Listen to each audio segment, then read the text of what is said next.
नहमद व नसल्ली अला रसूलिल करीम अम्मा बाद।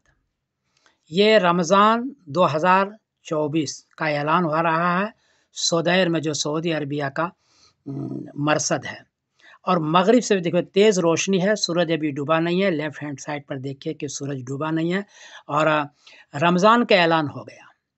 और आज 10 तारीख को मार्च को वहाँ 2 डिग्री चाँद है, चाँद दिखने के काबिल नहीं है और मगरिब से पहले ऐलान होता है। आप लोग सोचें कि इस पर आपको अमल करना है या नहीं करना है, ये आप खुद देखें। पूरी वीडियो में आपको दे रहा हूँ कि वो किस तरह मगरिब से पहले कर रहे हैं। अस्सलामु अलैकुम वरहमतुल्लाहि वबरकातुहू। طبعا رغم هذه الحدة ورغم أيضا الوقت الضيق، إلا أن كانت مشاهدة رؤية هلال شهر رمضان هنا في مرصد المجمع الفلكي في حوطة الزدير كان قرابة الساعة 6:05 و6 دقائق أيضا.